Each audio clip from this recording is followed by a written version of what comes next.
Okay, boys, so we've got the big game tomorrow, West Ham versus Chelsea. Second game of the season. We start off game week 2, so it's on at 8 o'clock tomorrow. And it's our first away game. Obviously, we drew at home to Palace. But I suspect in this game we're gonna show them what we're made of, really. I've been looking at what the West Ham fans have been saying online and in their fan base, and a lot of them are quite pessimistic and don't have much high hopes for the games. This game, that's kind of reflected in the betting odds as well. We are a big favourite, so for me, we should win this game comfortably. But I wouldn't count West Ham out. But for me, the only really problem they've got on their team is Bowen, right?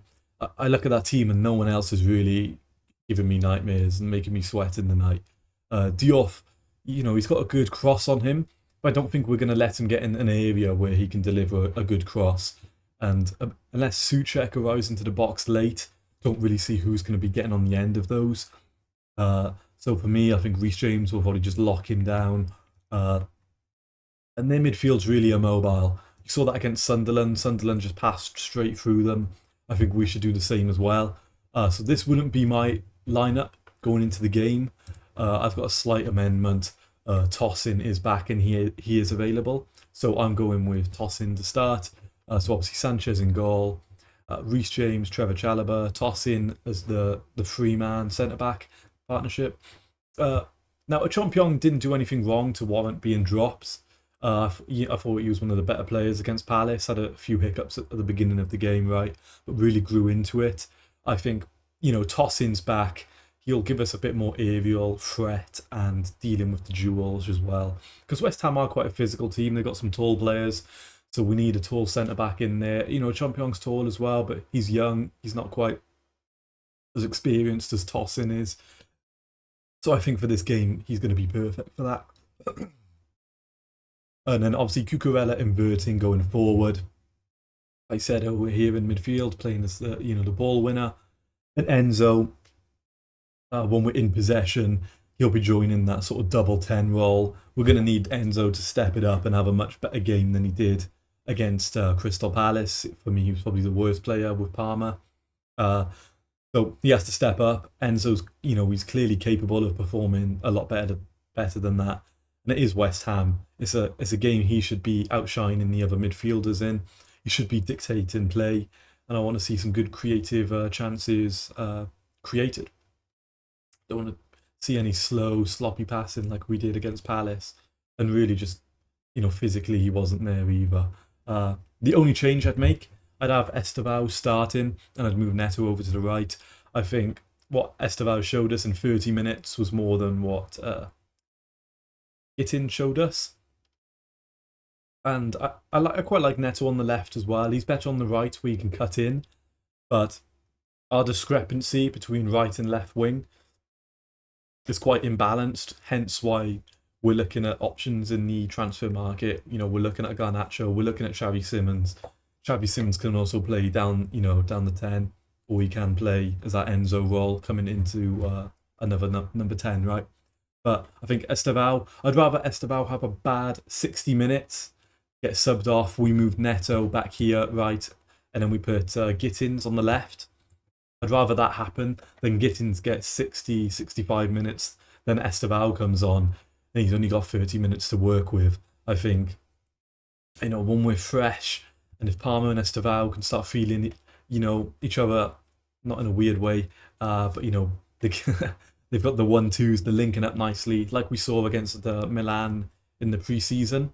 Those two in particular were really linking up nicely. So I think we start these two players with João Pedro playing back to goal as well, providing flick-ons, 1-2s, letting Estevao get forward and potentially create chances, right, and get a few shots on target.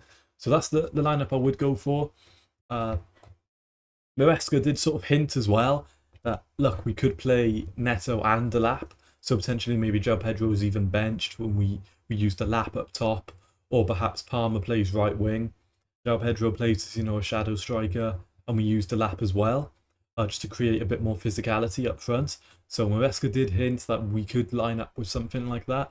I don't think we'll see that against West Ham, but in the future, I think that's definitely something he might experiment with and see how it goes. I would quite like to see João Pedro and Delap play together. I'd like to see how they could play off each other and create chances, right? Because João Pedro so versatile and so technical, he can play anywhere across the front four, right?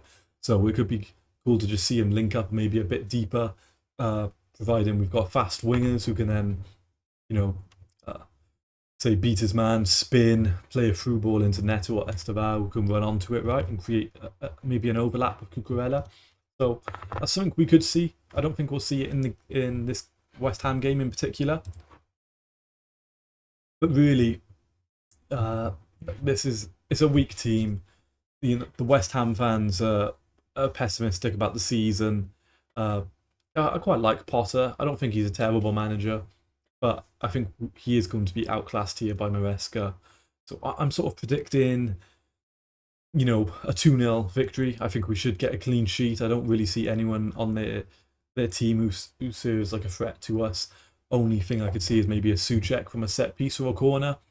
I'd be very surprised if they play us through the middle and Bowen gets onto the end and he's got a one-on-one with Sanchez. I'd be quite surprised to see that in this game. Maybe West Ham in a couple more months if they get a few wins under their belt and they got a bit of confidence. But right now they're coming off a 3-0 loss to Sunderland. It was a really bad performance as well. They haven't really reinforced much at all in the window, so a lot of fans don't have much high hopes.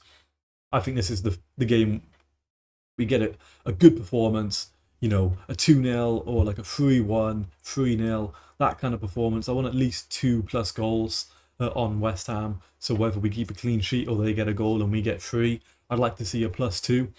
But I think Chelsea to win is quite a sure bet.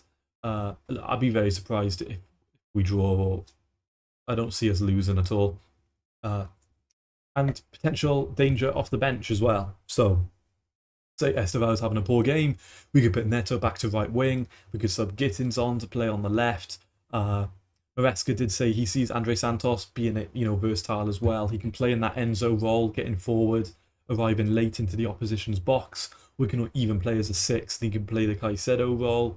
I wouldn't be surprised if he could also probably play inverted right back, like we saw Caicedo play a few games, where Cucurella would be more the centre back, and he will just invert into midfield, like we saw Caicedo do when we had Lavia and Enzo in midfield as well. So, no. Obviously, we've got Delap, who will probably get 30-20 minutes if he doesn't start, which could seal the game for us. He did get a few chances last game that, maybe on another day he scores, right? So did Andre Santos and so did Estevao. So these are the players who are going to be coming off the bench, changing the game for us. And then obviously we got a bit more news just in regards to Jackson. So there's big movements ongoing around Jackson. He's definitely set to leave Chelsea very soon. Understand Newcastle and Bayern have both called in the last 48 hours. Aston Villa pushing as Unai Emery wants him. Obviously Unai Emery did coach him at Villarreal. Does like him as a player who would definitely suit his system. And Jackson isn't a bad player, okay? We've just got 2 better strikers now. And I just don't think under Maresca, he just doesn't suit it, right? He doesn't quite have the football IQ or the ruthlessness in shooting. But, work rate and off the ball and even link-up play is not bad at all. He's definitely a decent dribbler as well. So if he's not a bad player, we should be getting at least a 40 million fee. I'd be very disappointed if we don't get something like that. And he's a player in demand. I'm more worried about the Nkunku deal because it seems everyone wants to try and get him on loan. But for Jackson, 40 million, especially with the money the Premier League clubs have got, and at the end of the day, he's still getting double-digit non-penalty goals in the Premier League.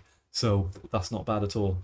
So look, I won't be surprised if like an Everton, Newcastle, or Aston Villa definitely put a bid in tomorrow. I'm kind of thinking maybe Aston Villa, obviously Newcastle, depends what happens with Isaac, right? I guess no one really knows what's happening with Isaac, but I did say that a couple of videos ago. I think if Isaac does go, Jackson just seems like a smart, astute. Look, we bring him in for 40, 45 mil. Isaac's going for at least 120 million. So, no, he's obviously not comparable to Isaac. But for the price, can't quite complain. So, for me, it's between Newcastle and Villa. who goes for him. I don't think Bayern will go for him because I saw Bayern were trying to get him on loan. Look, we're not letting him go on loan. If we let him go on loan, we can't bring in Xavi Simons or Garnacho. They can't play in the Champions League because of the fine we got. So we need to balance the books. We need to sell the players. A loan doesn't work. And I think we only have one loan slot anyway, which will probably go on Anselmino over to Dortmund, right? So, look, I'm expecting here we go probably in either tomorrow or the day after. And Jackson, we should be getting about 40 million. And then hopefully we get the Nkunku deal done. Look, we've got our two, Garnacho and Xavi Simons, our two new players. And that's probably the window done for us, to be honest. Perhaps, maybe we sign another 16, 17-year-old who joins Chelsea next year or something. Don't really see us being linked with anyone else. Maybe we get a surprise centre-back. I don't see it. Maresca kind of reiterated it as well. We're looking internally. So for me, that's probably our window done. We'll try and move on Chilwell, Sterling, Datro Fofana. There's a couple other players we need to move on. So I think we'll just be fully focused on the outgoings then. And this is what I was just talking about earlier as well. So Maresca hints at rotation between Pedro and Delap, depending on the game plan. So João probably in the small spaces gives us more than Liam. Liam probably gives us a bit more in terms of physicality and runs in behind. It depends on the game plan we have. So West Ham are quite a physical team. So look, we could see Delap start. I'm just predicting he won't. But I wouldn't be surprised if Maresca wants to switch it up, and that physicality and aggressiveness could be beneficial for us. Or perhaps we'll see him come on earlier, maybe even like the 55th minute, like he did, taking Gittins off, right? Maresca's shown if he wants to change something, he will do it. He won't just wait, 60, 70 minutes into the game. And obviously this is why, I've got Estevao to start for me as well. He's in contention to make his first start. I think he starts, and for me, if I was Maresca, I would definitely start him and see what he's got. And look, if he doesn't perform great, he drops like a 5 out of 10, 60 minutes in. Put Neto onto the right or bring Delap on. Or we'll bring Gittins on as well. So look, we've got options to bring off the bench, maybe potentially even Tyreek George as well, depending how the game's going. So that's my sort of prediction. I think a safe bet is probably 2-0 Chelsea, something like that. Maybe 3-1. We might let in, a sloppy goal from a set piece or a corner. I wouldn't count us out on that. But I think in, open play, I don't think we're going to concede many chances. I think it's going to be a lot smarter game from us. On the counter-attack, this team does look quite devastating as well. You don't really want Neto and Estevao running at you when you've got Enzo and Palmer who can play the through balls, and then João Pedro for link-up play or just that composure to slot it home. So I'm going to go 2-0 victory. Depending if we get any more news, I won't do a video tomorrow, but if we get like a here we go or something, I'll cover that. But otherwise, Chelsea at 8 for the game against West Ham. And I'll do a video covering how it goes. Hopefully we get the win. But if we don't, I'll be covering everything anyway. So I'll see you boys tomorrow. Up the Chelsea.